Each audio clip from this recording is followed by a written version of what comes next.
أعوذ بالله من الشيطان الرجيم يا أيها الرسول كلوا من الطيبات واعملوا صالحا عن أبي هريرة رضي الله تعالى عنه قال قال رسول الله صلى الله عليه وسلم إن الله طيب لا يقبل إلا طيبا ثم ذكر رجلا يطيل السفر أشعث أغبر ويمد يديه ويقول يا ربي يا رب ومطعمه حرام وملبسه حرام ومشربه حرام وغذي بالحرام كيف يستجاب له رواه مسلم عن أبي هريرة رضي الله تعالى عنه قال قال رسول الله صلى الله عليه وسلم يأتي على الناس زمان لا يولي الناس ما أخذ منه من الحلال من الحرام رواه البخاري। সম্মানিত এই মসজিদে উপস্থিত দ্বীনি মুসলিম ভাই, প্রশংসা আল্লাহর জন্য, শান্তি অবতীর্ণ হোক আল্লাহর রাসূলের উপর সাল্লাল্লাহু আলাইহি ওয়াসাল্লাম। আজ জুমার খুতবায় সংক্ষিপ্ত সময়ে বক্তব্যের বিষয় বৈধ রুজি। হালাল রুজি সম্পর্কে এক গুরুত্বপূর্ণ সংক্ষিপ্ত তথ্যবহল বিবরণের চেষ্টা করব ইনশাআল্লাহ। আমি যা সাধারণত বিষয় উল্লেখ করে বলে থাকি বা বলবো, তার অধিকাংশই আপনার বিভিন্ন সময়ে বক্তব্য শোনা ও জানাতে অবগতিতে রয়েছে। তবুও আজকে আপনারা এই মসজিদে বৃহত্তর চট্টগ্রাম অন্তর্গত খাগড়াছড়ি, বান্দরবন, আরও আশেপাশে ফেনী, কুমিল্লা ও বিভিন্ন জায়গা থেকে এই মসজিদে উপস্থিত হয়েছেন মূলত ভালোবাসা ও এসব কথাগুলি মেনে চলা ও সঠিক বলে মনে হয় মর্মে, যার কারণে আমি আল্লাহ তাআলার প্রশংসা করার পর রাসূল সাল্লাল্লাহু আলাইহি সাল্লামের প্রতি দরুদ ও সালামের পর আপনাদের আন্তরিকভাবে শুকরিয়া আদায় করি। জাযাকুমুল্লাহ খায়র। চট্টগ্রামের বিভিন্ন প্রান্ত থেকে, এলাকা থেকে অনেক কষ্ট করে অনেক মানুষ আপনারা উপস্থিত হয়েছেন। আল্লাহ আপনাদেরকে জাযায়ে খায়র দান করুন। আমি খাকসার সাধারণ মানুষ, আপনাদের আবেগ দেখলে আপনাদের সাথে আমি জড়িয়ে সাক্ষাৎ করতে চাই, কিন্তু পরিস্থিতি আমার অনুকূলে হয় না। যারা আমাকে অন্তর থেকে ভালোবাসেন তারা মনে করেন যে হেফাজতে রাখতে হবে, দেখে থাকতে হবে, নিরাপদে রাখার চেষ্টা করতে হবে। সেটাও প্রয়োজন, আপনাদের সাথে সামনাসামনি সাক্ষাৎ হোক, সেটাও আমি প্রয়োজন মনে করি, কিন্তু পরিস্থিতি অনুকূলে হয় না মর্মে আমার কষ্ট হয়। কালকে যেভাবে বক্তব্য দেওয়ার জন্য গেলাম আর যেভাবে বের হয়ে আসলাম, এটা আমার কাছে ছিল খুব কষ্টকর। আল্লাহ তুমি আমাদের কবুল করো। আমরা তো মানুষ, ভুল ত্রুটি থাকতেই পারে। তুমি সর্বশক্তিমান, তুমি ভুল ক্ষমা করো, আমাদের প্রতি দয়া করো, আমাদের মাফ করো। আমাদেরকে সঠিক আকীদা ও আদর্শের অধিকারী করো। সাধারণ মানুষ জুমার দিনে এরকম সময়ে কথা বললে তোমার দরবারে কবুল হয় বলে তোমার নবী মুহাম্মদ সাল্লাল্লাহু আলাইহি ওয়াসাল্লাম বলেছেন। মর্মে তোমাকে সাক্ষ্য দিয়ে বলছি, আশহাদু আল্লা ইলাহা ইল্লাল্লাহ, সাক্ষ্য দিচ্ছি তুমি মাবুদ, আল্লাহ ছাড়া কোনো প্রকৃত মাবুদ নেই। আরো সাক্ষ্য দিচ্ছি ওয়া আন্না মুহাম্মাদুর রাসূলুল্লাহ, মুহাম্মদ আল্লাহর রাসূল এবং তার বান্দা। এই সাক্ষ্য দিয়ে আন্তরিকভাবে জুমার খুতবার সূচনাতেই তোমার কাছে আবেদন রাখছি, তুমি আমাদের কবুল করো, আমাদের ভুল ত্রুটি মাফ করো।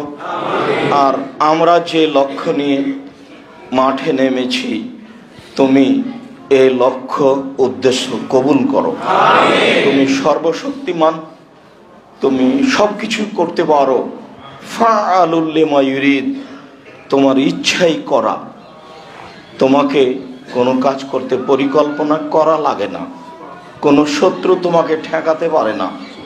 তুমি আজিজ, পরাক্রমশালী, তুমি হাকিম, নতুনভাবে বুঝা লাগে না, তুমি বুঝেই করো। মর্মে আমরা সাধারণ মানুষ আবারও তোমার দরবারে বলছি, তুমি আমাদের কবুল করো। সম্মানিত দিনী ভাই, মানুষের জীবনে সবচেয়ে যেটা গুরুত্বপূর্ণ কাজ, মানুষের জীবনে আমার কাছে যে ভাঙাচোরা বিদ্যা আছে, সেই বিদ্যা দিয়ে যা বুঝি, তাতে এর চেয়ে আর কোনো গুরুত্বপূর্ণ কাজ মানুষের কাছে নেই। সেটা হলো 5 ওয়াক্ত ফরজ সালাত। ফরজ সালাতের চেয়ে মানুষের জীবনে আর কোনো গুরুত্বপূর্ণ কাজ আছে তা কোরআন হাদিস জানা অনুযায়ী বিবেচনাই বলে না। কেননা রাসূল সাল্লাল্লাহু আলাইহি সাল্লাম বলেন, মানুষের সব ইবাদত নির্ভর করে সালাতের উপরে। যদি মানুষের সালাত কবুল হয় তাহলে সব কবুল হবে। আমি একদিন ফকিরকে 10টা টাকা দিয়েছিলাম, আমি হয়তো ভুলে গেছি, কিন্তু নেকিটা আমার লেখা আছে। যদি আমার সালাত কবুল হয় তাহলে ওই নেকিটা আমার হারাবে না, সেদিন আমি পেয়ে যাব। আর যদি আমার সালাত কবুল না হয় তাহলে ফকিরকে 10টা টাকা দেওয়া নেকিটা আমার হারিয়ে যাবে, আমি পাবো না। কেননা মানুষের সব ইবাদত নির্ভর করে তার সালাতের উপরে। ইবাদতের জগতে সবচেয়ে দামি ইবাদত সিয়াম, রোজা। সিয়ামের চেয়ে আল্লাহকে সন্তুষ্ট করার কোনো দামি ইবাদত নেই। সবচেয়ে যে মাধ্যমে ওকে সন্তুষ্ট করা যায় সেইটা হলো সিয়াম। যার কারণেই রাসূল সাল্লাল্লাহু আলাইহি সাল্লাম বলেছেন, আমি বৃহস্পতিবার আর সোমবার সিয়াম পালন করা ভালোবাসি। কেন? সাপ্তাহিক রিপোর্ট এই 2 দিনে পেশ করা হয়, তো আমার মনটা চায় যে আমার রিপোর্টটা যখন পেশ করা হবে তখনও দেখুক যে আমি সিয়াম আছি। আমার মন এটা চাই যে রিপোর্টের সময় আমাকে দেখুক যে আমি সিয়াম আছি। এই উদ্দেশ্যে আমি বৃহস্পতিবার আর সোমবার সিয়াম পালন করি। বাৎসরিক রিপোর্ট পেশ করা হয় শাবান মাসে। তা কোন দিন তা তার জানা ছিল না। বাৎসরিক রিপোর্ট ধরার জন্য তিনি শাবান মাসে বেশি বেশি সিয়াম পালন করতেন। সিয়াম যত দামি ইবাদত হোক না কেন, যদি সালাত না থাকে তাহলে বিচারের মাঠে সিয়াম বাতিল বলে গণ্য হবে। বিভিন্ন দিনে বলেছি, ইবাদতের জগতে সবচেয়ে শক্তিশালী, ক্ষমতাধর, পাওয়ারফুল ভিন্ন ধরনের ইবাদত হলো দান। অবাক কাণ্ড ঘটাতে পারে। আল্লাহ আপনার উপরে ক্ষুব্ধ হয়ে আছেন, আপনাকে জাহান্নামে দিবেন, আপনি দান করেছেন, ঠান্ডা হয়ে গেছে। ক্ষমতাই ভিন্ন। আপনি দান করেছেন, মায়ের নামে মায়ের কবরের শাস্তি বন্ধ। দান, পানি যেমন আগুনকে নিভিয়ে দিতে পারে, দান তেমন মানুষের পাপকে মিটিয়ে দিতে পারে। বিচারের মাঠে যতক্ষণ পর্যন্ত আপনার বিচার শেষ না হচ্ছে, যদি আপনি দান করে থাকেন তাহলে দানের ছায়াতলে থাকবেন। হাত্তা ইউজাবানান নাস, যতক্ষণ পর্যন্ত, যতদিন পর্যন্ত আপনার বিচার চলবে, ততদিন আপনি আপনার দানের ছায়াতলে থাকবেন। এ কথা মুহাম্মদ সাল্লাল্লাহু আলাইহি সাল্লাম বলেন, আমি বলিনি। ইবাদতের জগতে শক্তিশালী, ক্ষমতাধর, ভিন্ন ধরনের ইবাদত দান, এরপরেও যদি সলাত না থাকে তাহলে দান বিচারের মাঠে আপনার কাজে আসবে না, এটাও বাতিল বলে গণ্য হবে। এক ফোঁটা চোখের পানি আল্লাহর কাছে যত প্রিয়, ইবাদতের জগতে কোনো জিনিস তার কাছে তত প্রিয় নয়। রাসূল সাল্লাল্লাহু আলাইহি সাল্লাম বলেন, মান বাকা মিন খাশিয়াতিল্লাহ লা ইয়ালিজার রাজুলুন নারা বাকা মিন খাশিয়াতিল্লাহ হাত্তা ইয়ালিজাল লাবানু ফিদ দারে। গাভীর বাঁট ওলান থেকে দুধ বের করে ভিতরে ঢোকানো যায় না যেমন, আল্লাহর ভয়ে কাঁদে যে সে জাহান্নামে যাবে না তেমন। গাভীর বাঁট ওলান থেকে দুধ বের করে ভিতরে ঢোকানো যায় না যেমন, আল্লাহর ভয়ে কাঁদে যে সে জাহান্নামে যাবে না তেমন। আল্লাহর কাছে সবচেয়ে প্রিয় কাজ আল্লাহর ভয়ে এক ফোঁটা চোখের পানি। দিনরাত কান্নাকাটি করলাম, চোখের পানি ঝরলো, কিন্তু সলাৎ বিচারের মাঠে কবুল হয়নি, তাহলে এই নেকিও বিচারের মাঠে বাতিল বলে গণ্য হবে। বলছিলাম, মানুষের জীবনে সবচেয়ে গুরুত্বপূর্ণ কাজ সলাৎ। এর চেয়ে মানুষের জীবনে কোনো গুরুত্বপূর্ণ কাজ নেই, সবটাকে এর পিছে আসতে হবে। মানুষের জীবনে দ্বিতীয় গুরুত্বপূর্ণ কাজ হলো বৈধ রুজি। বৈধ রুজির চেয়ে মানুষের জীবনে আর কোনো গুরুত্বপূর্ণ কাজ আছে বলে আমি যেভাবে ভাঙাচোরা কোরআন হাদিস বুঝি তাতে বিবেচনাই আসে না। সব মারা গেল শেষে, বৈধ রুজি না থাকার কারণে সলাত আদায় করেছিলাম সেটাও গেল, সলাত দিয়ে যা টিকে থাকতো সেটাও গেল। তাহলে বৈধ রুজি মানুষের জীবনে সবচেয়ে গুরুত্বপূর্ণ কাজ।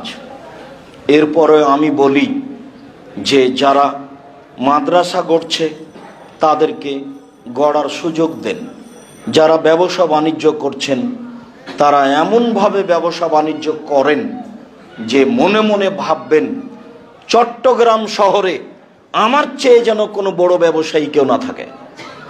পয়সা ইনকাম আপনাকে করতেই হবে, কারোর বাহাদুরি চলে না পয়সা ছাড়া। মুহাম্মদ সাল্লাল্লাহু আলাইহি সাল্লামের চলে না বউয়ের পয়সা ছাড়া। বউয়ের পয়সা আছে তাই চলতে পারেন, বউয়ের পয়সা ছাড়া চলে না। কার পয়সা? খাদিজা রাদিয়াল্লাহু তাআলা আনহার। দুনিয়াতে সবচেয়ে দামি মহিলা হিসেবে মহিলা মানুষ। তবে আব্দুর রাজ্জাক সাহেবের মুখে শুনেছি যে আয়েশা রাদিয়াল্লাহু তাআলা আনহা পৃথিবীতে সবচেয়ে দামি। এই কথা ঠিক, আমি বলিনি, রাসূল সাল্লাল্লাহু আলাইহি সাল্লাম বলেছেন। তবে কিছু কিছু হাদিসে বোঝা যায় যে খাদিজা রাদিয়াল্লাহু তাআলা আনহা সবচেয়ে দামি। আল্লাহর নবী বলছেন যে আয়েশার বিবরণ, আল্লাহর নবী বলছেন, আয়েশা, জিবরাইল তোমাকে সালাম দিল।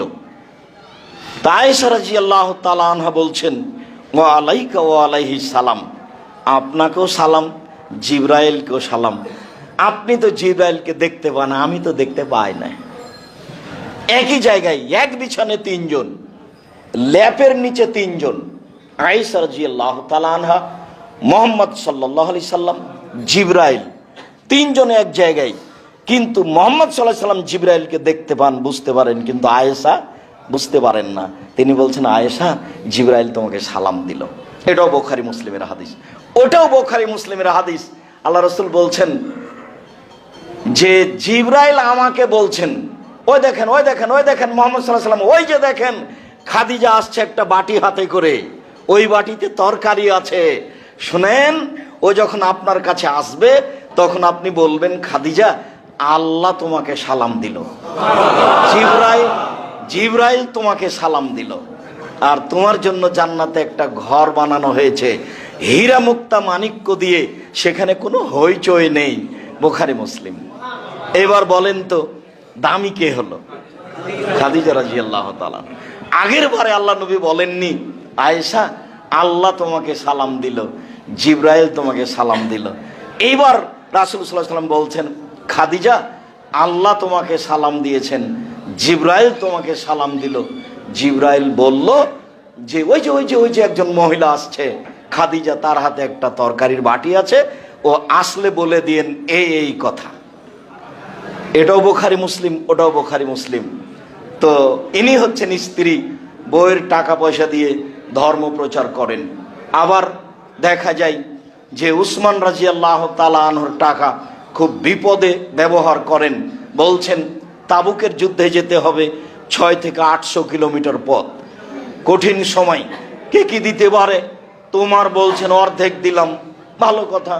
তাও আবু বকর সিদ্দিক, আমি আর কি দিব, আল্লাহকে আর আপনাকে বাড়িতে রেখে সবই দিলাম, ভ্যান ভাড়া হবে না, কিন্তু যা বলেছেন তা দিয়ে আর কেউ ডিঙ্গিয়ে যেতে পারবে না, কিয়ামত পর্যন্ত পথ বন্ধ।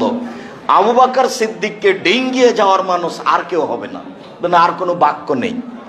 আবু বকর সিদ্দিক রাদিয়াল্লাহু তাআলা আনহু যা বললেন। তবে উসমান বললেন, আচ্ছা ঠিক আছে, যত মানুষ যাবে তার অর্ধেকের যাতায়াত খরচ, খাওয়া খরচ আমি দিব। তো 30,000 মানুষ, তাহলে ধরে নিতে হয় 15,000 মানুষকে 15,000 উট দিবেন, 3 মাসের খাওয়া খরচ দিবেন, এর নাম টাকা। তাহলে কাজ হয় টাকা দিয়ে। মুহাম্মদ সাল্লাল্লাহু আলাইহি ওয়াসাল্লাম দাওয়াত দিলেন আর টাকা দিলেন উসমান রাদিয়াল্লাহু তাআলা আনহু।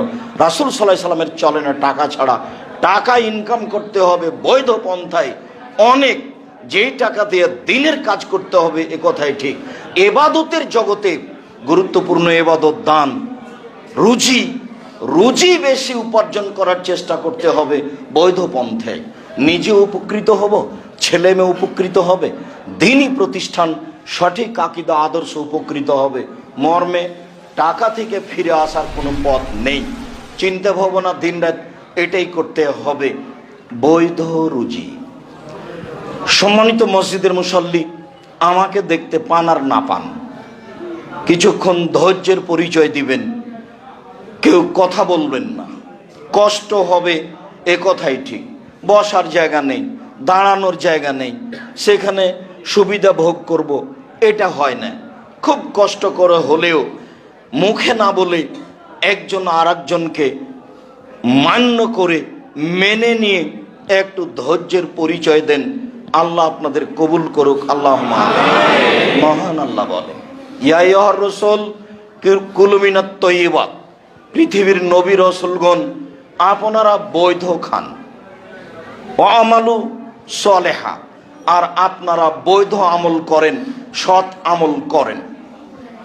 অত্র আয়াতে আল্লাহ তাআলা 2টা আদেশ করেছেন। এক, নবী রাসূলকেও বৈধ রুজি খেতে হবে, এটা জরুরি আদেশ। দ্বিতীয় জরুরি আদেশ, সৎ আমল করতে হবে। সৎ আমল ছাড়া নবীরও আমল কবুল হবে না। আল্লাহ আমাদের নবীকে বলছেন, লাইন আশরাকতা লায়াবাতান্না আমালুক, আপনি যদি শিরক করেন তাহলে আপনার আমল বাতিল হবে। যে আমল করছি সেটা যদি সৎ আমল না হয় তাহলে সে আমল বাতিল হবে। ধরুন মাগরিবের পরে 2 রাকাত সুন্নাত পড়লাম, এটা সৎ আমল। রাসূল সাল্লাল্লাহু আলাইহি সাল্লাম বলেছেন, জোহরের আগে 4, জোহরের পরে 2, মাগরিবের পরে 2, এশার পরে 2, ফজরের আগে 2, এই 12 সমান জান্নাতে একটি ঘর। এই 12 সমান জান্নাতে একটি ঘর। তাহলে মাগরিবের পরে হলো 2 রাকাত সৎ আমল, কিন্তু মাগরিবের পরে যদি 6 রাকাত সৎ আমল পড়ি তখন আর সৎ আমল হবে না, তখন হবে আমল, তখন তা হবে বিদআত, তখন আর রক্ষা হবে না কোনো ইবাদত, সব বাতিল বলে গণ্য হবে। রাসূল সাল্লাল্লাহু আলাইহি সাল্লাম বলেছেন, মান আওয়া মুহদাসান লাইক বলা আনহা আদল সারফ, কোন মানুষ যদি বিদাতের আশ্রয় দেয় তাহলে তার ফরজ ইবাদত কবুল হবে না, তার নফল ইবাদত কবুল হবে না, তার কোনো ইবাদতই কবুল হবে না। অথচ সে আল্লাহকে সন্তুষ্ট করার জন্য মাগরিবের পরে 6 রাকাত সুন্নাত পড়ে, তাকে বলে আওয়াবিন, সালাতুল আওয়াবিন। জি না, হাদিস জাল, মানুষের বানানো। এই আমল সৎ আমল নয়। আমল সৎ না হওয়া পর্যন্ত আল্লাহর দরবারে কবুল হবে না। ভিক্ষুককে আমি 10 টাকা দিলাম, এটাও আমল। কবরে পীর সাহেবের হাতে আমি 500 টাকা দিলাম, এটাও আমল। দুটাই আমল। সৎ আমল কোনটা? মহান আল্লাহ বলেন, ইয়া আইয়ুহার রাসূল কুলু মিনাত তাইয়্যিবাত, পৃথিবীর নবী রাসূলগণ শোনেন, আপনারা বৈধ খাবেন আর সৎ আমল করবেন, জরুরি আদেশ। কোন নবী যদি সৎ আমল না করেন তাহলে তার আমল বাতিল হবে, যদিও তাদের সরাসরি যোগাযোগ আল্লাহর সাথে মাধ্যম জিবরাইল আলাইহিস সালাম। জিবরাইলের মাধ্যমে তারা সরাসরি কথা বলতে পারেন, জিবরাইলের মাধ্যম দিয়ে। এরপরেও যদি তারা কোনো অসৎ আমল করেন তাহলে আল্লাহর দরবারে তা কবুল হবে না। আল্লাহ জোরালো আদেশ করলেন, তিনি বলেন, ইয়া আইয়ুহাল্লাযীনা আমানু, যারা বিশ্বাসী, পরকালকে বিশ্বাস করো, আল্লাহকে বিশ্বাস করো, নবীকে বিশ্বাস করো, ফেরেশতাকে বিশ্বাস করো, ভাগ্যকে বিশ্বাস করো, তারা শোনো, কুলু মিনাত তাইয়্যিবাতি মা রাযাকনাকুম, আমি যে রুজি দিয়েছি সেখান থেকে বৈধ খাও। আমি রুজি দিলেই তুমি খাবা এই কথা নয়, সেটা তোমার জন্য বৈধ হতে হবে। মানুষ যা কিছু খায় পৃথিবীতে, সাপ, ব্যাঙ, গরু, ছাগল, পশু প্রাণী, বিড়ি, তামাক, জর্দা, সিগারেট, যত পৃথিবীতে মানুষ খায় সবই আমার দেওয়া রুজি। তবে তোমরা যেটা খাবা সেটা বৈধ হতে হবে। যারা পরকালকে বিশ্বাস করো, আমি তোমাদেরকে আদেশ করলাম। আয়াতে বোঝা যায় মানুষকে সতামল করতে হবে, বৈধ রুজি খেতে হবে।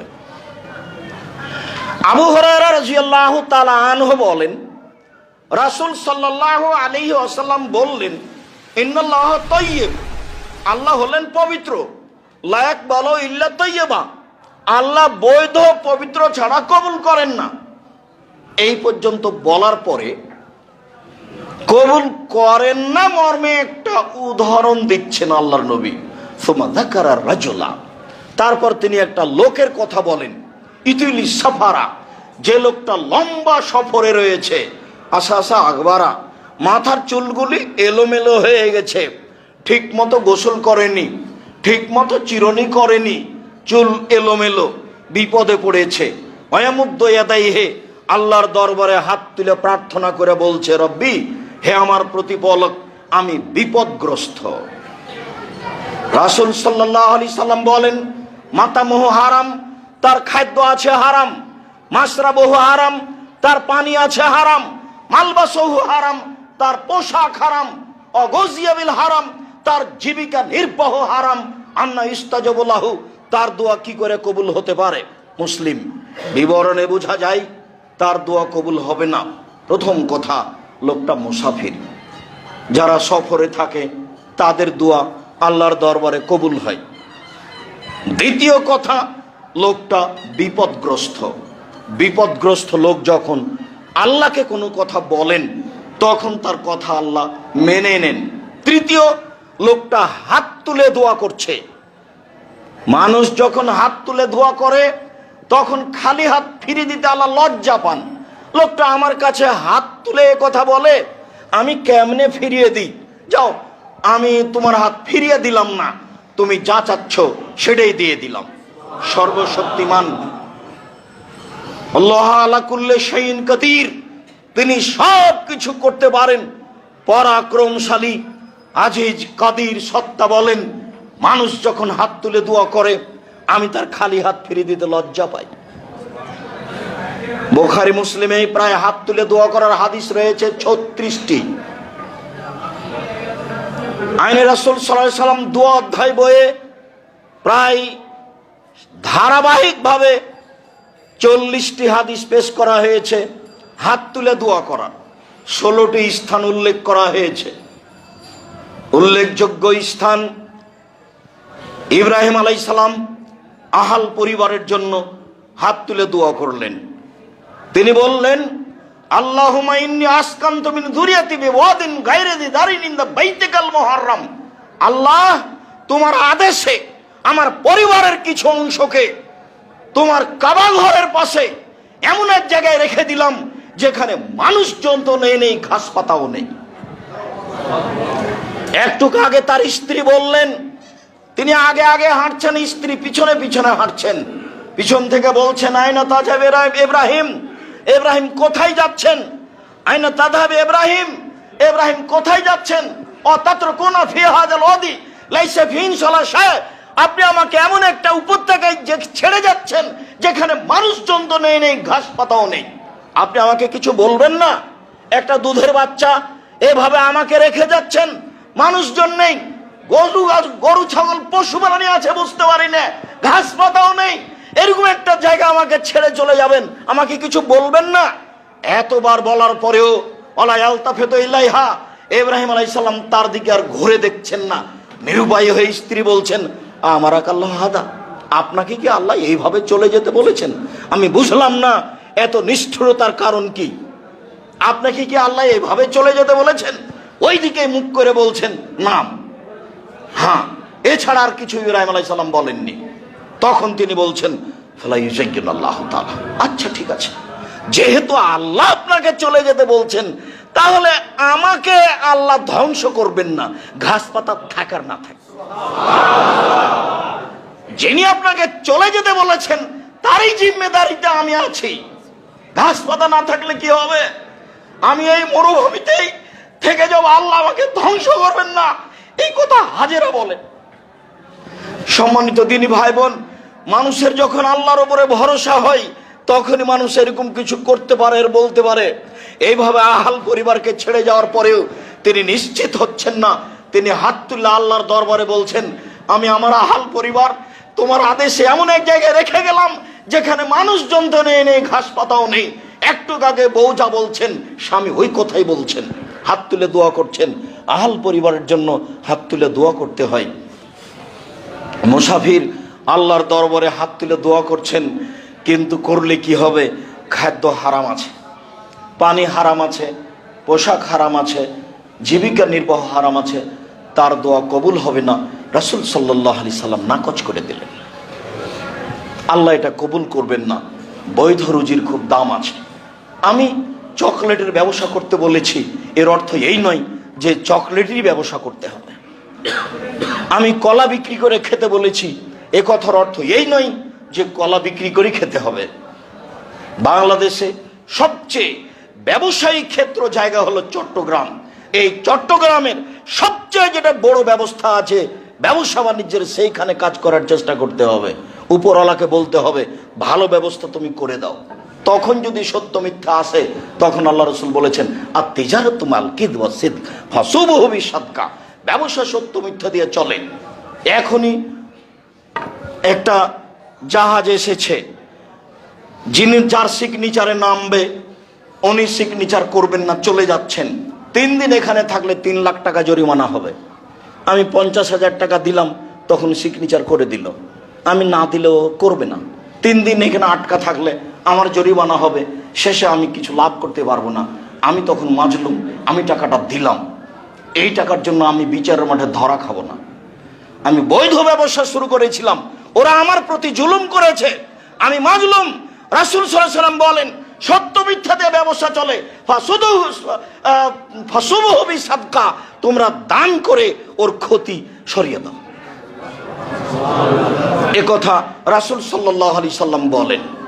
পরিস্থিতি রুজির জন্য যতই কঠিন হোক, মানুষকে পথে থাকতে হবে, সঠিক আকীদার লোককে আরো বেশি থাকতে হবে। আপনি ভাববেন না যে রাসূল সাল্লাল্লাহু আলাইহি সাল্লাম যেভাবে বলেছেন, আব্দুর রাজ্জাক সাহেব যেভাবে বললেন, সেভাবে তাহলে কলা বিক্রি করে খাওয়াই ভালো। তা আমি করতে বলিনি, বড় ব্যবসায় করতে বলছি রাসূলের পদ্ধতিতে। নুমান ইবনে বাশির রাদিয়াল্লাহু তাআলা আনহু বলেন, আল হালালু বাইয়িন, হালাল হচ্ছে স্পষ্ট, ওয়াল হারামু বাইয়িন, হারাম হচ্ছে স্পষ্ট, ও বাইনাহু মুস্তাবিহাতুন, এই দুইটার মধ্যে একটা সন্দেহযুক্ত খাদ্য রয়েছে। লা ইয়ালামুহুন্না কাসীরুম মিনান নাস, বহু মানুষই তা বুঝতে পারে না, বহু মানুষই তা জানতে পারে না, বুঝে উঠতে পারে না। সন্দেহযুক্ত ব্যবসা, সন্দেহযুক্ত খাদ্য। ফামান ইত্তাকা মিনা শুবহাতে ইস্তাবরালে দীনিহি ওয়া ওয়াজহিহি, যে সন্দেহ থেকে নিজেকে বাঁচাতে পারলো, ব্যবসা বাণিজ্য চাকরি বাকরিকে বাঁচাতে পারলো, সে তার দিনকে পরিপূর্ণ করে নিল। ওমান ওয়াকাফি শুবহাতে ওয়াকাফিল হারামে, যেই সন্দেহের মধ্যে পড়ে গেল সে হারামের মধ্যে পড়ে গেল। চূড়ান্ত সিদ্ধান্ত নেই যার, সেটা চূড়ান্ত হারাম। চূড়ান্ত সিদ্ধান্ত নেই যার, সেটা চূড়ান্ত হারাম। চূড়ান্ত সিদ্ধান্ত নেই যার, সেটা চূড়ান্ত হারাম। এটাই ভাবতে হবে।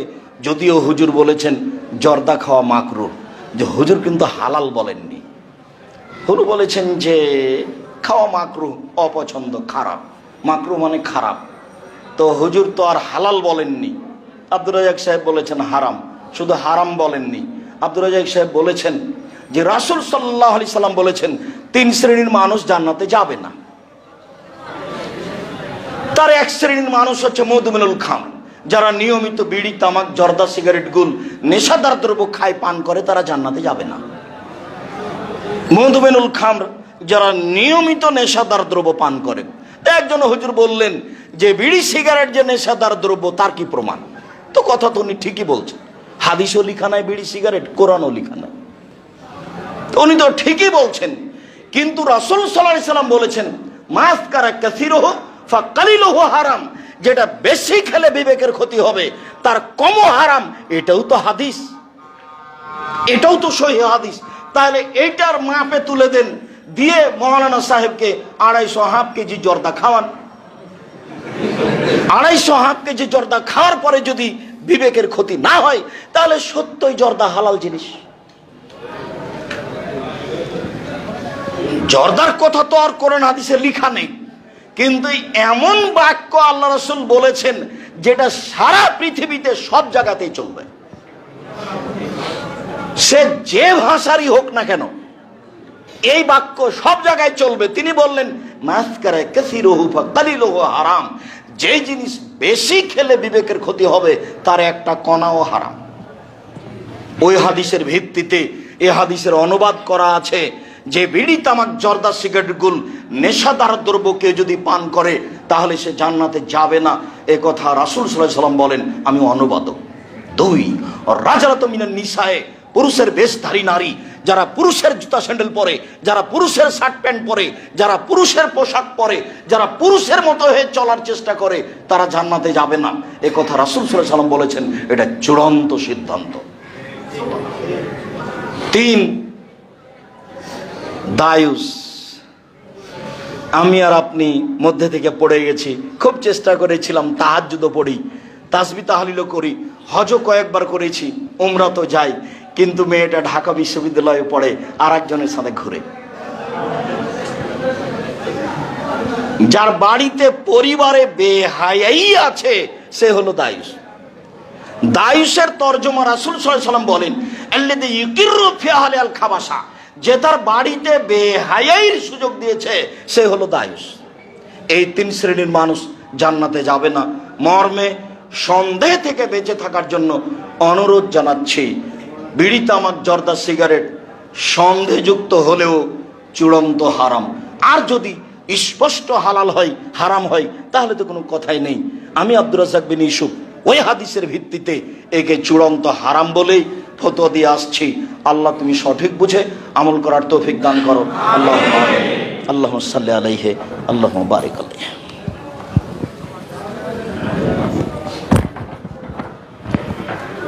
আলহামদুলিল্লাহ ওয়াহদা ওয়াসসালাতু ওয়াসসালামু আলা মান লা নাবিয়্যা বা'দা। অত্র হাদিসের পরের অংশে রাসূল সাল্লাল্লাহু আলাইহি সাল্লাম বললেন, পৃথিবীর মানুষ শুনে রেখো, কারাই সন্দেহ থেকে বেঁচে থাকতে হবে একটা রাখালের মতো। এ রাহাওয়ালাল হেমা, যে রাখালটি আইলে গরু চড়াচ্ছে, জমির আইল বুঝেন কিনা তা আমি বলতে পারছি না। যে লোকটি আইলে গরু চড়াচ্ছে, ইউসেক সম্ভাবনা রয়েছে আয়ের তাফিহে গরুতে ধানে মুখ দিতে পারে। আমি গরু দুটা ধরে আছি, আইলের উপরে দাঁড়িয়ে আছি, তো কোনো সময় ঘাস খেতে খেতে ধানে মুখ দিয়ে দিতেও পারে। যেহেতু সন্দেহ আছে কাজে আমি আইলে গরু চড়াবো না। যেহেতু সন্দেহ আছে কাজে আমি এই ব্যবসা করব না। যেহেতু সন্দেহ আছে কাজে আমি এই চাকরি করব না। যেহেতু সন্দেহ আছে কাজে আমি এখানে থাকবো না। শোনো, কারাই সন্দেহ থেকে বেঁচে থাকতে হবে একটা রাখালের মতো। যে রাখালকে ঘোষণা দেওয়া হয়েছে তুমি এখানে গরু চড়াতে পাবা না, ইউসেক সম্ভাবনা রয়েছে আয়ের তাফিয়ে গরুতে ধানে মুখ দিতে পারে। মনে রেখো পৃথিবীর মানুষ, আলা সাবধান, মনে রেখো পৃথিবীর মানুষ, লেকুল্লে মালিক হেমা ও হেমাল্লাহ হেমাহারে মোহ। প্রত্যেকটা বাদশার একটা সীমারেখা আছে।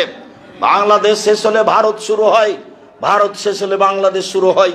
এর নামই বাদশার সীমারেখা। আর আল্লাহর সীমারেখা হলো হালাল আর হারাম। হালাল শেষ হলে হারাম শুরু হয়, হারাম শুরু হলে হালাল শেষ হয়। এই কথা রাসূল সাল্লাল্লাহু আলাইহি ওয়াসাল্লাম বলেন, আমি অনুবাদক। এরপরে তিনি বলেন, আলা পৃথিবীর মানুষ সাবধান, মনে রেখো ওয়াইন্না ফিল জাসাদে মুজগা, মানুষের শরীরে একটা টুকরা রয়েছে, অংশ রয়েছে। এজা সালাহাত সালাহাল জাসাদু কুল্লুহু, যদি ওই টুকরা ভালো থাকে গোটা মানুষটাই ভালো। ওয়া ফাসাদাত ফাসাদাল জাসাদু কুল্লুহু, ওই টুকরা যদি খারাপ হয়ে যায় সম্পূর্ণ মানুষটাই খারাপ।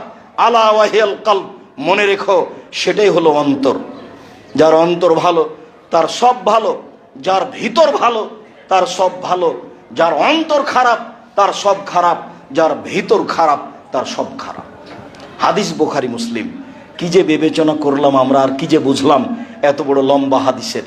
মুহাম্মদ সাল্লাল্লাহু আলাইহি ওয়াসাল্লাম বলেছেন হাদিস বুখারী মুসলিম, মানে আম গাছে জাম ধরতে পারে ধরে না, অমাবস্যা রাতে চাঁদ উঠতে পারে উঠে না, সুঁয়ের ছিদ্র দিয়ে লাঙ্গলের ফাল ঢুকতে পারে ঢুকে না, সুঁয়ের ছিদ্র দিয়ে লাঙ্গলের ফাল ঢুকে যেতে পারে, আম গাছে জাম ধরে যেতে পারে, অমাবস্যার রাতে চাঁদ উঠে যেতে পারে, এই অবাস্তব ঘটনা ঘটে যেতে পারে, এটা সম্ভব হয়ে যেতে পারে। এর পরেও আমি যা বললাম এতে সন্দেহ আছে বলে কিয়ামত পর্যন্ত যদি মানুষ চেষ্টা করে তো সরিষা ঢোকাতে পারবে না। এর নাম বুখারী মুসলিম। আমি কোনোদিনই আমার নিজের বক্তব্য নিয়ে এই কথা বলিনি। যারা বিরোধিতা করে কথা বলে থাকে তারা আমার কথা বুঝতে পারেনি। আমি যখন বলেছি বুখারী মুসলিম তখন বলেছি এই কথা। আর যখন বুখারী মুসলিম বলিনি তখন আমি বলেছি আমিও মানুষ, যদি কোনো জায়গায় ভুল থাকে তদন্ত করে যদি দেখা যায় ভুল হয়েছে তাহলে আমিও ছেড়ে দিতে বাধ্য থাকব। তবে সহজে বিরোধিতা করার চেষ্টা করিয়েন না। কিছুই দেখলেন না আর আপনি লেগে গেলেন। আমি 20 বছর থেকে ফতুয়ায় লিখি। আমি 30 বছর থেকে দেখে কথা বলার চেষ্টা করি। 90 সাল থেকে আমি মাঠে আছি। দীর্ঘ 90 সাল থেকে না আজ পর্যন্ত আমি জাতির সামনে একটা অপ্রয়োজনীয় বাক্য বলার চেষ্টা করিনি। আমি কোনোদিন কারো বদনাম করিনি, এ আলেমের কথা চলবে, এ আলেম সে। আমি কোনোদিন মাযহাবের কথা বলিনি। আমার এই 30 বছরের বক্তব্যে কোনো মাযহাবের কথা নেই। আমি কাউকে ঘৃণা করে কোনোদিন কথা বলিনি। তবে আমাকে যখন জিজ্ঞাসা করা হয়েছে মাযহাব মানা যাবে কিনা, তখন আমি বলেছি আপনি যে মাযহাব মানেন ভালো কথা মানেন, কিন্তু বিচারের মাঠে যদি আল্লাহ ইমাম আবু হানিফা রাহিমাহুল্লাহকে বলেন যে আপনি কি কাউকে বলেছিলেন যে আমাকে মেনে চলেন, তখন যদি ইমাম আবু হানিফা রাহিমাহুল্লাহ বলেন না না না না আমি কাউকে মানতে বলিনি, তখন আপনার কি হবে? আমি জিজ্ঞাসার উত্তরে এক কথা বলেছি। আমি বলেছি রাসূল সাল্লাল্লাহু আলাইহি ওয়াসাল্লাম বললেন বাল্লিগু আন্নী ওয়ালা আয়া, পৃথিবীর মানুষ তোমাদের একটা কথা জানা থাকলে অন্যকে বলো। জরুরি আদেশ। বাম হাতে একটা লোক চা পান করছে, দেখলে আপনাকে বাধা দিতে হবে, এটা জরুরি আদেশ। ওয়াহাদ্দিসুন বানি ইসরাইল ওয়ালা হারাজ, বানি ইসরাইলের কাহিনী বলো, কোনো দোষ নেই, ভালো কথা। আল্লাহর নবী আমাদেরকে দাওয়াত দিতে বললেন। 3 নম্বর বাক্যে বলছেন ওমান কাযাবা আলাইয়া মুতাআম্মিদান ফালিয়াতাবাওয়া মাকাদাহু মিনান নার, কেউ যদি কোনো কথা আমার নামে বলে তাহলে তার থাকার জায়গায় জাহান্নাম। উনি নিজেই বললেন যে আমার একটা কথা জানা থাকলে অন্যকে বলো। উনি নিজেই বললেন বানি ইসরায়েলের কাহিনী বলো। উনি আবার বলছেন যে কেউ যদি কোনো কথা আমার নামে বলে, সেই কথা যদি আমার না হয়, তাহলে তার থাকার জায়গায় জাহান্নাম। তখন আমি বলেছি আল্লাহুম্মা সাল্লি আলা সাইয়্যিদিনা মাওলানা নাবিয়ানা মুহাম্মদ। আমি বলতে নিষেধ করিনি, আমি বলেছি এই দুরূদ যদি নবীর না হয় তাহলে আপনার কি হবে? তো আপনি মানুষকে বলার আগে এটা চূড়ান্ত করেন যে এটা নবীর, তারপরে আপনি বলেন। আবু হুরায়রা রাদিয়াল্লাহু তাআলা আনহু বলেন, নবী করিম সাল্লাল্লাহু আলাইহি সাল্লাম বলেছেন আল্লাহুম্মা সাল্লি আলা সাইয়্যিদিনা মাওলানা নাবিয়ানা মুহাম্মদ। আবু দাউদ হাদিসে, তো হাদিস সহিহ বললেই তো হলো। আর যদি না হয় তাহলে আপনার কি হবে, এইটা আমার কথা। আপনি বলেন, দিন রাত মানুষ করুক, বলুক, বিচার তো একদিন হবেই। বিচার তো হবে একদিন। সেদিন বড় জুব্বা দিয়ে কোনো কাজ করতে পারবে না সে। টুপি যত দামি হোক, জুব্বা যত দামি হোক, পাগড়ি যত দামি হোক না কেন, সেদিন টিকে থাকার মতো কোনো মানুষের ক্ষমতা থাকবে না। কোনো ব্যক্তিকে দেখে বিচার হবে না। ফেরাউনের হাত পিছন দিকে বাঁধা থাকবে, কেউ খুলতে পারবে না। রানী এলিজাবেথের হাত পিছন দিকে বাঁধা থাকবে, ইন্দিরা গান্ধীর হাত পিছন দিকে বাঁধা থাকবে। কারো বাবার ক্ষমতা নেই হাত খুলে দিতে পারে। তার নাম বিচারের মাঠ। আলিয়াউমা লা তামলিকু নাফসুন লিনাফসিন শাইআ ওয়াল আমরু ইয়াওমাইযিন লিল্লাহ। আজ কোনো মানুষের কোনো উপকার করতে পারবে না, একচ্ছত্র মালিকের আমার হাতে। আইনাল জাব্বার আইনাল মুতাকাব্বির। স্বৈরাচারী, স্বেচ্ছাচারী, অহংকারী, বদমেজাজরা কোথায়? আনা মালিকুল আমলাক, আমি হচ্ছি রাজাধিরাজ। আজ তো আপনি বুঝতে পারছেন না যে বিচারের মাঠে আল্লাহ কত শক্ত হয়ে আসবেন, কত কঠিন হয়ে আসবেন। কাজেই আপনার অত দুশ্চিন্তা ভোগ করার কিছু নেই যে সবাই তো দেখছে এরকম করছে, ভুল পথে আছে বলে মনে হচ্ছে, তাহলে আর বিচার কি হবে? জি না, বিচার হবেই। আর সবাকে ভুল পথে থেকে নিরাশা হবেন না। ইব্রাহিম আলাইহিস সালাম বলছেন, দেখো আমি কিন্তু বলে দিয়েছি তুমি আমার বোন। ফলে তুকাযযিবি বিহাদিসি, দেখো সারা, তুমি আমাকে মিথ্যুক প্রমাণ করো না। আমি কিন্তু বলে দিয়েছি আন্নাকে উখতি, তুমি আমার বোন। এখন তোমাকে যদি জিজ্ঞাসা করে যে এইটাকে, তুমি যদি বলো আমার স্বামী, তাহলে তুমি মিথ্যুক হয়ে যাব। দেখো সারা, তুমি আমাকে মিথ্যুক প্রমাণ করো না। তবে সারা মনে রেখো, এই মাটির উপরে মাত্র দুজন মুসলমান, আমি আর তুমি। এই হিসাবে আমরা ভাই বোনও তো বটে। তো তুমি আমাকে মিথ্যুক প্রমাণ করো না। সারা পৃথিবীতে মানুষ হিসাবে দামি মানুষ বলতে হয়। কেননা বিচারের যখন জিবরাইল আলাইহিস সালাম নিয়ে গেলেন আমাদের নবী মুহাম্মদ সাল্লাল্লাহু আলাইহি সাল্লামকে সপ্তম আকাশের উপরে, প্রথম আকাশে গিয়েই জিবরাইল বলছেন, হুয়া আদম হুয়া আবুকা ফাসসালিম আলাইহি, মুহাম্মদ ইনি আপনার বাপ, আপনি তাকে সালাম দেন। তখন আমাদের নবী একটু আগে বলছেন, আসসালামু আলাইকুম ইয়া আবি, আব্বা আপনাকে সালাম। তখন আদম আলাইহিস সালাম বলছেন, ওয়া আলাইকুস সালাম ইবনি সলিহ নবিয়ুস সলিহ, ও আমার সৎ ছেলে, তোমাকেও সালাম। সপ্তম আকাশের উপরে গিয়ে জিবরাইল আলাইহিস সালাম বলছেন, হুয়া ইব্রাহিম হুয়া আবুকা ফাসসালিম আলাইহি, ইনি ইব্রাহিম, ইনি আপনার বাপ, আপনি তাকে সালাম দেন। তা আমাদের নবী মুহাম্মদ সাল্লাল্লাহু আলাইহি ওয়াসাল্লাম আগে গিয়ে বলছেন, আসসালামু আলাইকুম ইয়া আবি, আব্বা আপনাকে সালাম। তখন ইব্রাহিম আলাইহিস সালাম বলছেন, ওয়া আলাইকুস সালাম ইয়া আবি ইয়া ইবনি নবিয়ুস সলিহ, ও আমার সৎ ছেলে, সৎ নবী, তোমাকেও সালাম। তাহলে কত বড় সম্মানী মানুষ ইব্রাহিম আলাইহিস সালাম, কত বড় সম্মানী মানুষ ইব্রাহিম আলাইহিস সালাম। এত বড় মানুষ কাউকে হেদায়েত করতে পারেননি সেই পর্যন্ত। বলছেন যে সারা মাত্র দুইজন মুসলমান। আপনাকে কি বলতে চাচ্ছি বুঝতে পেরেছেন? তার মানে তার একজন দিয়ে চলে, শুধু বউ দিয়ে চলে, আর আপনার এত লোক আছে তবুও চলে না। আপনি এত নিরাশা হতে যাচ্ছেন কেন? যে সবাই যে ভুল পথে, তো এইভাবে আমি আর একাই ঠিক পথে থেকে কি হবে? আব্দুর রাজ্জাক সাহেব যেভাবে বলছেন তাতে শুধু আমি ঠিক পথে আছি, আর তো কাউকে দেখি না, তো নিরাশা হবেন কেন? এত বড় মানুষ, বউয়ের উপরে সন্তুষ্ট, একজন তো আছে, দেখো তুমি আর আমি, আর কেউ নেই, নিরাশা হবেন না। যদি অন্তর ত্রুটি থাকে তাহলে গোটা মানুষটাই খারাপ, যদি অন্তরটা ভালো থাকে গোটা মানুষটাই ভালো। আবু হুরায়রা রাদিয়াল্লাহু তাআলা আনহু বলেন, রাসূল সাল্লাল্লাহু আলাইহি সাল্লাম বলেছেন, ইয়াতি আল্লাহর নাসে জামানুন, অচিরে মানুষের উপর একটা সময় চলে আসছে, লা ইউবালিন নাস, মানুষ পরোয়া করবে না পয়সা উপার্জন করতে, ব্যবসা বাণিজ্য করতে, চাকরি বাকরি করতে, আমিনাল হালাল আমিনাল হারাম, এইটা কি বৈধ এইটা কি অবৈধ, এটা মানুষ বিবেচনা করবে না। টাকা হলেই হলো, সেটা যে কোনো ইন্স্যুরেন্স হোক, সেটা যে কোনো ব্যবসা হোক, সেটা যে কোনো ব্যাংকিং ব্যবস্থা হোক। আমি বলেছি এদেশের মাটিতে বৈধ পথে কোনো ব্যাংকিং ব্যবস্থা চলে তা আমার জানা নাই। অতএব ব্যাংকে টাকা জমা রাখা আর ব্যাংকে চাকরি করা দুটো এক নয়। স্বেচ্ছায় এখানে পয়সা উপার্জন করবেন আর বলবেন এটা 100% হালাল, তা হতে পারে না। আবার বলেছি এদেশে এমন কোনো ইন্স্যুরেন্স নেই যেটা বৈধ পথে আছে। আপনি ধর্মের নাম দিয়ে একটা ইন্স্যুরেন্স খুলবেন, সেখানে বৈধ আছে কিছু মনে করবেন, এই কথা ঠিক নয়। রাসূল সাল্লাল্লাহু আলাইহি সাল্লাম ব্যবসাকে পছন্দ করেছেন, জমি চাষকে অপছন্দ করেছেন।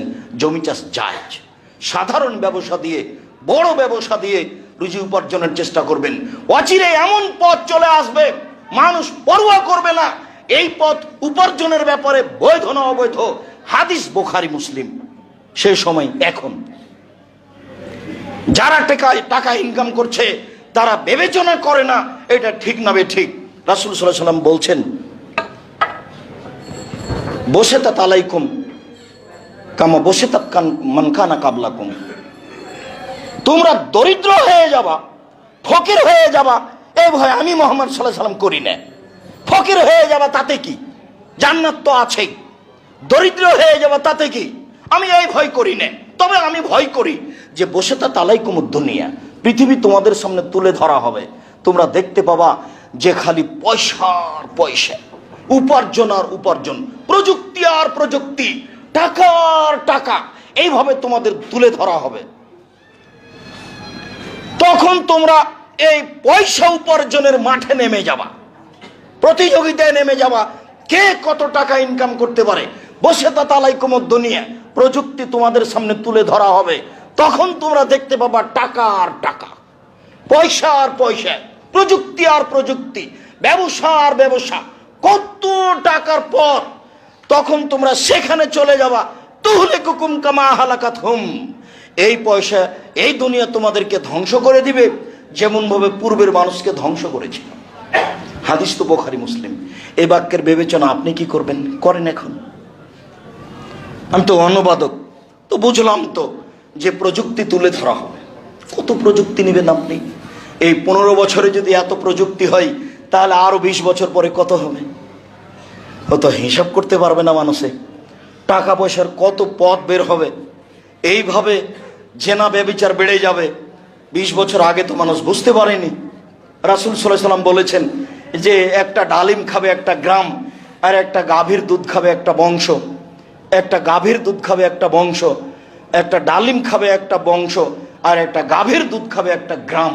তো আমরা তো দেখলাম যে একটা গাভীর দুধ হয় 1/2 কেজি, খুব বেশি হলে 3 কেজি, এটা দেখছিলাম। কিন্তু 15-20 বছরের ব্যবধানে দেখছি যে একটা গাভীর দুধ হচ্ছে 40 কেজি। তাহলে 15 বছর পরেই যদি একটা গাভীর দুধ 40 কেজি হয়, তাহলে এখন থেকে 50 বছর পরে একটা গাভীর দুধ কত হবে হিসাব করেন এবার। রাসূল সাল্লাল্লাহু আলাইহি সাল্লাম বলছেন যে একটা ডালিম খাবে একটা বংশ, আর একটা গাভীর দুধ খাবে একটা গ্রাম। মানুষজন হিসাব করলেন না কত বড় হতে পারে। 15-20 বছর পূর্বে একটা ডালিম দেখা যেত 100 টাকা, 100, আর এখন দেখা যাচ্ছে স্বাভাবিক ডালিমের ওজন 1 কেজি। তাহলে 50 বছর পরে ডালিম কত হবে? তাহলে বোঝা যাচ্ছে যে মানুষের পয়সা কত বাড়বে, তাহলে প্রযুক্তি কত বাড়বে। তখন তোমাদের কি হবে এইটা আমার ভয়, তখন তোমাদের কি হবে এইটা আমার ভয়। রাসূল সাল্লাল্লাহু আলাইহি সাল্লাম বলছেন, দেখো আমার জীবনে বড় ভয় আমার উম্মতের উপরে এক আইম্মাতাম মুজিল্লিন, ভ্রান্ত হুজুর, হুজুর ভ্রান্ত হবে, এটা আমার ভয়। এবারে নগদ ফতোয়া দিচ্ছে যে তাবিজ বিক্রি করে খাওয়া যাবে। কোরআন মাজিদ খুলে দেখাচ্ছে, এ দেখেন আল্লাহ বলছে ভোট দিতে হবে, খুলে কোরআন মাজিদ পড়ে দেখাচ্ছে, বলছে এ দেখেন বুখারী মুসলিমের হাদিস মিলাদ করা যাবে। রাসূল সাল্লাল্লাহু আলাইহি ওয়াসাল্লাম বলছেন আমার জীবনে তিনটা বড় ভয়, তার এক নাম্বার ভয় হচ্ছে আইম্মাতা মুজিল্লিন, ভ্রান্ত হুজুর। দুই, সাতালতাহিক উম্মতি বিল মুশরিকিন, আমার উম্মত হিন্দুদের সাথে মিশে যাবে, এইটা আমার ভয়। গান বাজনা বাদ্যযন্ত্র হিন্দুদের কাজ। 20 বছর পূর্বে আপনাদের গ্রাম থেকে পাশের গ্রামে হিন্দুদের বিবাহ হতো, তখন খুব বাজনা বাজতো, দৌড়িয়ে যেতেন দেখতে। আপনার মনে আছে মনে হয়, থাকার কথা না, আমরাও তো দৌড়িয়ে গেছি, পাশের গ্রামে হিন্দু ছিল, বাজনা বাজছে। তো এখন দেখি সব দোকানে বাজনা বাজে, সব ঘরে বাজনা বাজে। একটা চট্টগ্রাম শহরে 10 তলা বাড়ি আছে, তার ঘর আছে 300টা রুম আছে, তার মধ্যে প্রায় 250টাতেই বাজনা বাজে। রাসূল সাল্লাল্লাহু আলাইহি ওয়াসাল্লাম বলছেন আমার ভয় আমার উম্মত হিন্দুদের সাথে মিশে যাবে। রাসূল সাল্লাল্লাহু আলাইহি ওয়াসাল্লাম বলছেন আমার উম্মত হিন্দুদের সাথে মিশে যাবে। এটা কি? হিন্দুদের বাড়িতে আছে পুতুল, হিন্দুদের বাড়িতে আছে মূর্তি, আর আপনার সব ঘরই আছে সাজানো আছে কাঁকড়া, সাজানো আছে পুতুল। আপনার টয়লেটে ঢুকে দেখলাম যে পুতুল আছে, তো টয়লেটে পুতুল রেখেছেন কেন? ওটা কি? ওটা কি দিয়ে আপনি কি বোঝাতে চাচ্ছেন? ওটা টয়লেটে পুতুল কেন? আপনার অ্যালবামে আপনার বাপের ছবি সুন্দর করে সাজানো আছে। আপনাকে আমি বলেছি মনে আছে, সবচেয়ে নিকৃষ্ট ছেলে ওই যে বাপের ছবিকে সুন্দর করে বেঁধে সাজিয়ে রেখেছে। সবচেয়ে ভালো ভদ্র শিক্ষিত ছেলে ওই যে বাপকে কবর দিয়ে এসে বাড়িতে যে পাসপোর্ট সাইজের ছবিটা ছিল হজ করা, সেটাকেও ছিঁড়ে ফেলে দিয়ে আল্লাহর দরবারে হাত তুলে বলছে আল্লাহ আমার বাপ তো মানুষ ছিলেন, কোনো যদি ভুল ত্রুটি থাকে তুমি মাফ করো। আমি তোর উত্তরসূরি হিসাবে তার বাড়ি জমি জায়গা অর্থ সম্পদ ভোগ করছি, আমি তোমার দরবারে বলছি হাত তুলে তুমি আমার বাপকে মাফ করো। এ হলো সবচেয়ে ভালো ছেলে। কিন্তু বাপের ছবিটা সাজিয়ে রাখলো, সেই কি সবচেয়ে ভালো ছেলে? আমার জীবনে বড় ভয় আমার উম্মত হিন্দুদের সাথে মিশে যাবে।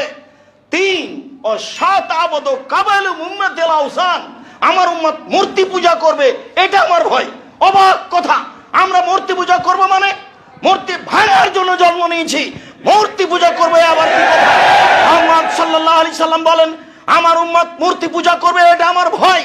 আমার বাড়িতে আমার ঘরে আমি মূর্তিকে সম্মান করি, পূজা করি, এ আবার কোন কথা? আমার গোস্তের সাথে মিশে আছে মূর্তি ভাঙা নীতি, আমার রক্তের সাথে মিশে আছে মূর্তি ভাঙা নীতি, আমার নীতির সাথে মিটে আছে মূর্তি ভাঙা নীতি। সেই দিন মুহাম্মদ সাল্লাল্লাহু আলাইহি সাল্লাম কাবা ঘরে ঢোকার সময় বললেন জাল হক, এসেছে সত্য, অজাহাকাল বাতিল, চলে গেছে মিথ্যে, ইন্নাল বাতিলা কানু জাহাকা, নিশ্চয়ই মিথ্যে, চিরদিন মিথ্যে। এই বলে তার হাতে লাঠি ছিল। কাবা ঘরে 360টি মূর্তি ছিল, মূর্তিগুলো ছিল তার বাপের, মূর্তিগুলো তার বাপের মানে মূর্তিগুলো ছিল ইসমাইল এবং ইব্রাহিমের। তো বাপই তো একটু আগে তো বললেন, জিবরাইল বলছেন এটা আপনার বাপ, আপনি তাকে সালাম দেন। তাহলে ইব্রাহিম আলাইহিস সালাম আমাদের নবীর আব্বা, আমাদের নবীর বাপ। জিবরাইল বলছেন এবং মুহাম্মদ সাল্লাল্লাহু আলাইহি ওয়াসাল্লাম নিজে বলছেন যে আব্বা আপনাকে সালাম। বুঝতে পারেননি কথা? তো কাবা ঘরে মূর্তিগুলো কার ছিল?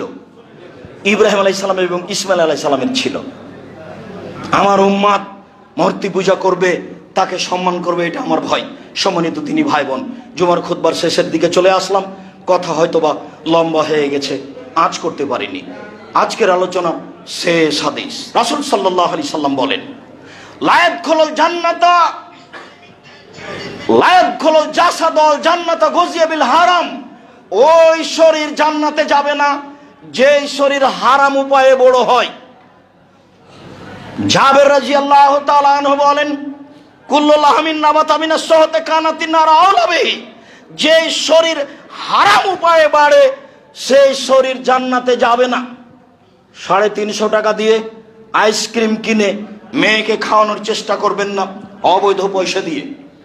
1000 টাকা দামের আইসক্রিম কিনে মেয়েকে খাওয়ান যখন পয়সা বৈধ। বাজারের সবচেয়ে বড় দামি মাছ আপনি কিনেন যখন পয়সা বৈধ।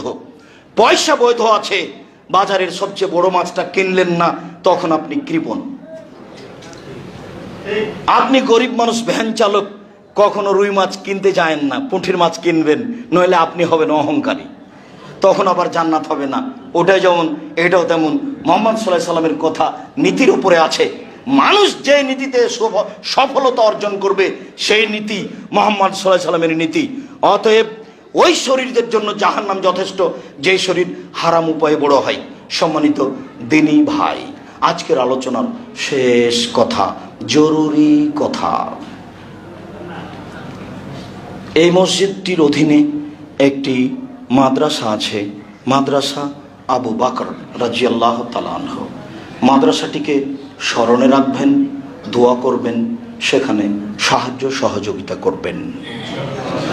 দ্বিতীয় জরুরি কথা, আপনাদের প্রাণের প্রতিষ্ঠান, আপনাদের অন্তরের প্রতিষ্ঠান, আপনাদের ভালোবাসার প্রতিষ্ঠান জামিয়া সালাফিয়া। আপাতত জামিয়া সালাফিয়া ডাঙ্গিপাড়া পবা রাজশাহী, জামিয়া সালাফিয়া রূপগঞ্জ নারায়ণগঞ্জ ঢাকা, এই দুইটি প্রতিষ্ঠান চলমান রয়েছে।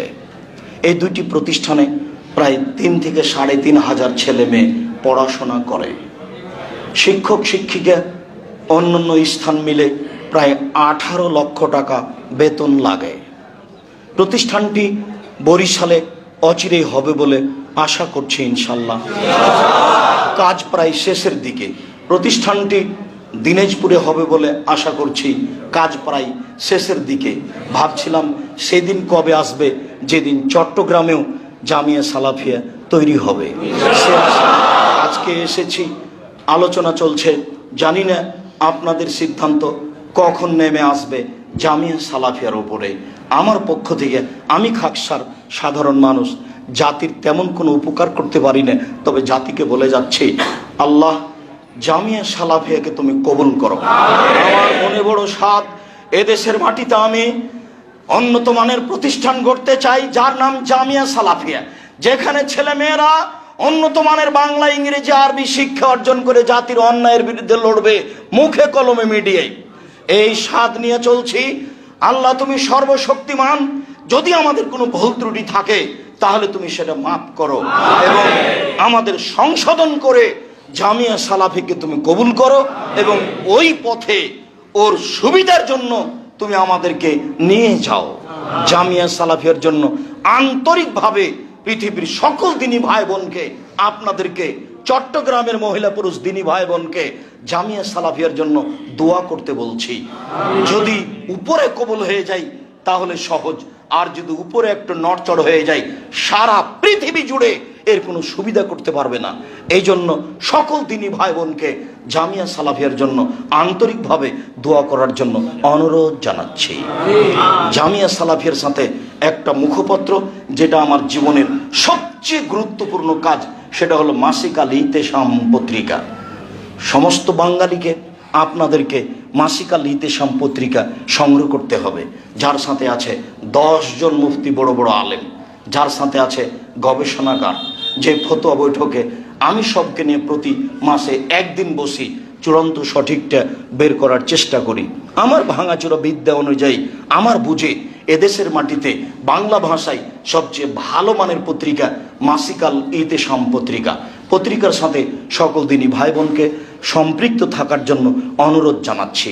অন্য বই সহ, বিশেষভাবে আব্দুল্লাহর মিন্নাতুল বারী, বাংলা ভাষায় ব্যতিক্রম বই, বুখারীর ব্যাখ্যা, মিন্নাতুল বারী, অন্যান্য বই সহ সমস্ত বইয়ের সাথে সম্পৃক্ত হওয়ার জন্য অনুরোধ জানাচ্ছি। পরে আল্লাহকে বলছি, আল্লাহ আমরা চট্টগ্রামে বসবাস করি, এর বিভিন্ন প্রান্তে বসবাস করি, আমাদের ভুল ত্রুটি থাকতে পারে, তুমি আমাদের মাফ করো। আমাদের চলার পথ, আমাদের ব্যবসার পথ, আমাদের কর্মের পথ তুমি সহজ ভালো করে দাও। আমাদের কর্মের পথে, আমাদের রুজির পথে তুমি উন্নতি দাও। আমাদের যারা মারা গেছে তুমি তাদের কবরের শাস্তি মাফ করো। আমরা যারা অসুস্থ তুমি তাদের আরোগ্য দান করো।